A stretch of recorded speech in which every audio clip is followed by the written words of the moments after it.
اور وہ ادارے جن کو ہم بہت برا کہتے ہیں، ورلڈ بینک یہ وہ، اگر وہ آپ کو وہ سٹیمولس نہیں دیتے، وہ آپ کو لونز نہیں دیتے تو آپ ادھر سے کدھر سے گزرتے؟ وہ آپ کے جو دوستانہ ملک ہیں وہ اگر آپ کو پیسے نہیں دیتے، how the hell would you have gone through? وہ ٹیلی ویژن میں آ کے آپ کے اپنے پرائم منسٹر کو کہہ رہا ہے، دنیا تعریف کر رہی ہے اس کا لاک ڈاؤن کا اسٹریٹجی. کمال ہے. میں نے تو سنا ہی نہیں ہے کسی کو. کون سی دنیا بھائی؟ کون اس کا اسٹریٹجی کو تعریف کر رہا ہے؟ کدھر ہے وہ دنیا؟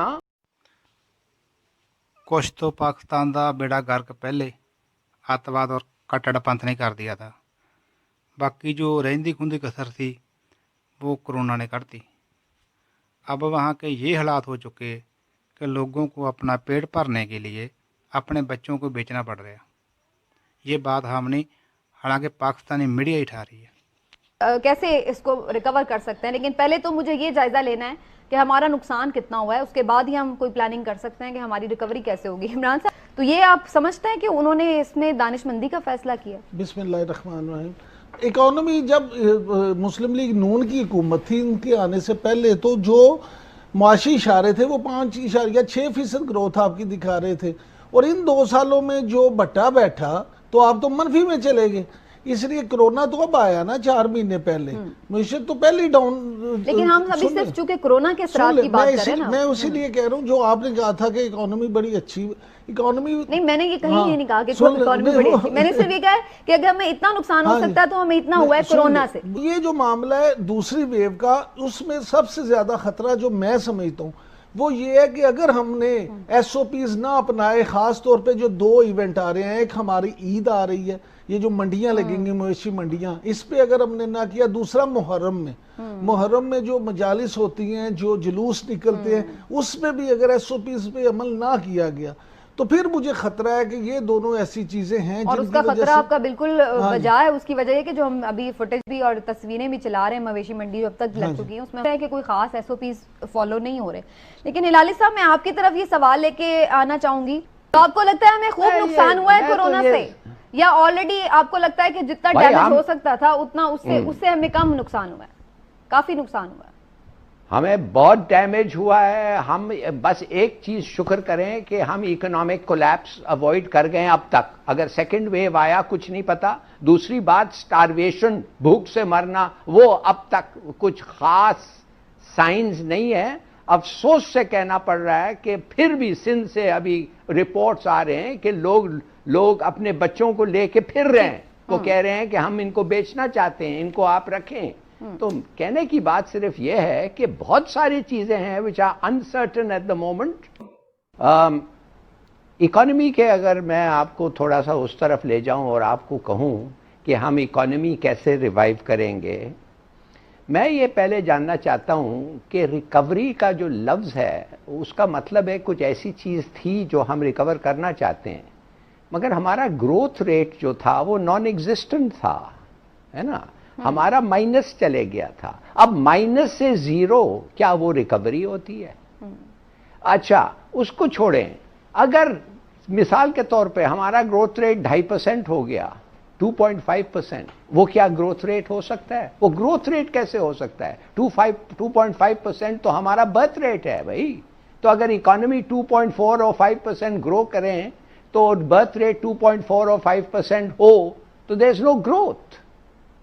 تو اس لیے میں کہہ رہا ہوں کہ یہ جو لوگ باتیں کر رہے ہیں وی شیپ ریکوری، بھائی وی کیسے ہو سکتا ہے؟ You are bumping along at the bottom, right at the bottom، ایسے جا رہے ہیں. وی کدھر جا رہا ہے آپ کا؟ ہے یہ سمارٹ لاک ڈاؤن جو ہے، یہ کیا سمارٹ کیا ہے؟ پنجاب کے 7 شہروں میں لاک ڈاؤن ہے اور وہ کہتے ہیں یہ سمارٹ لاک ڈاؤن ہے، یہ ٹارگیٹڈ لاک ڈاؤن ہے. کیا مطلب؟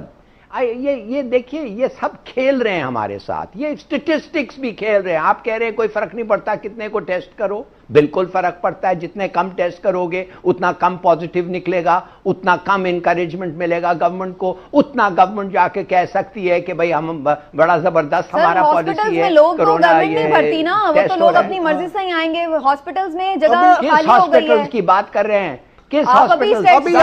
میں آپ کو بتا رہا ہوں، اگر آپ دیکھیے، آپ ارے یار یہ اسٹیٹسٹکس عمران خان کو کون دیتا ہے؟ ہسپتال دیتے ہیں، ہسپتال کو کون دیتا ہے؟ وہ خود بنا کے دیتے ہیں. I don't believe statistics in Pakistan. I am very sorry. WHO کے اسٹیٹسٹکس جو آئے تھے وہ بالکل مختلف تھے. انہوں نے تو وارننگ دے دی تھی پاکستان کو.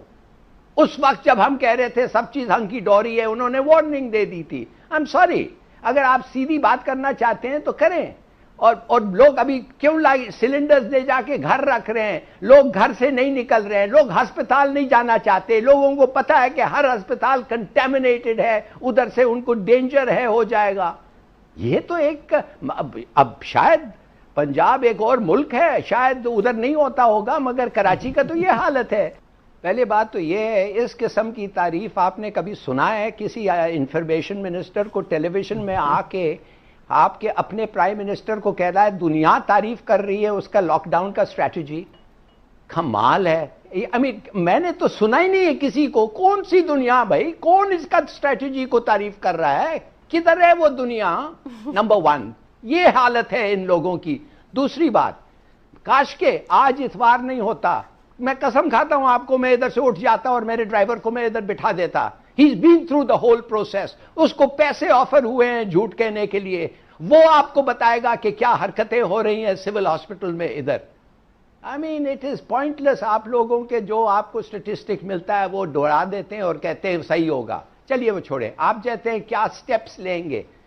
دیکھیے خدا کے لیے تھوڑا سا کچھ سٹیپس لیے ہیں گورنمنٹ، بڑے اچھی سٹیپس لیے ہیں. ساس پروگرام اچھا ہے، اسٹیٹ بینک نے اچھے سٹیپس لیے ہیں، لون پوسٹ پونمنٹ یہ وہ. اور وہ ادارے جن کو ہم بہت برا کہتے ہیں، ورلڈ بینک یہ وہ، اگر وہ آپ کو وہ سٹیمولس ہی نہیں ہے. اب economic planning has stopped in the public sector. ایک پبلک انٹرپرائز مجھے بتائیں جو گورنمنٹ چلا رہی ہے. PIA ہے، اسٹیل مل ہے، الیکٹرک ڈسٹریبیوشن کمپنیز ہیں، یہ سب نیئر ٹوٹل کولیپس ہیں. اب ایگریکلچر کی طرف چلے. 40% ہمارے لوگ ایگریکلچر میں کام کرتے ہیں، کافی نہیں ہے. یہ جو کراپس ہیں آپ کے شوگر کین جو واٹر انٹینسو ہے اور وہ دوسرا رائس واٹر انٹینسو ہے، خدا کے لیے ان کو ختم کریں، دوسرے کراپس لائیں. یورپ مر رہا ہے فروٹ کے لیے اور ویجیٹیبلز کے لیے. یورپ انڈسٹریلائز کر گیا ہے، ایگریکلچر سے لوگ نکل گئے. اب ان لوگوں کو یہ چیزیں چاہیے جو ہم پروڈیوس کر سکتے ہیں وہ دے سکتے ہیں، اور ہمارے پاس فوڈ سیکیورٹی ہوگا. پبلک ٹرانسپورٹ پہ دیکھیں 3000 بسز کی ضرورت ہے کراچی میں آج، وہ کبھی نہیں آنے والے ہیں. کیا حالت ہے. آٹوموبائل انڈسٹری دیکھیں، آج تک ڈیلیشن کوئی کہتا ہے 25% ہے صرف، مانے کہ صرف 25% پارٹس ہم بناتے ہیں، اور ہم کبھی پھر کمپیٹیٹو نہیں ہو سکتے ان کے ساتھ. سٹیل میں آپ سٹیل مل میں جائیں، آپ کبھی کمپیٹیٹو نہیں ہو سکتے. آپ 3 سے 5 ملین ٹن پروڈیوس کریں گے، انڈیا 8 ملین ٹن کرتا ہے، چائنا 800 ملین ٹن کرتا ہے. کدھر آپ جا کے کمپیٹیٹو ہو سکتے ہیں؟ You've lost the race. سمجھیے تھوڑی سی بات. You've lost the race of industrialization. جاؤ واپس ایگریکلچر میں، ڈیولپ دیٹ. لیکن ان کی تو زیادہ توجہ کنسٹرکشن کی طرف لگ رہی ہے ہلالی صاحب. سارا زور جو حکومت کا ہے وہ بس کنسٹرکشن کی طرف لگ رہا ہے. اسی میں ایز آف ڈوئنگ بزنس بھی نظر آ رہے ہیں، اسی میں پلاننگز بھی نظر آ رہی ہے، اسی میں فوکس بھی. چلیے سمینہ بڑی اچھی بات کی آپ کنسٹرکشن کی طرف تریں. کیا تھا بھائی 18th امینڈمنٹ میں؟ اس کے خلاف نہیں ہوں. وہ کہتا ہے ڈیوالو پاورز سینٹر سے پروونس، مگر پروونس میں آ کے آپ رک گئے. دینا لوکل ایڈمنسٹریٹ، لوکل اتھارٹی کو ہاؤسنگ دے، لوکل اتھارٹی کو ٹیکس کرنے کے لیے دے، لوکل اتھارٹی بنا کے اپنے لوگوں کو دے گی. نہیں دیتے ہیں آپ، وہ تو آپ اپنے ہاتھ میں رکھنا چاہتے ہیں. اور یہ ایک کارٹیل بن گیا ہے بھائی. Easy money, easy money sugar, easy money cement.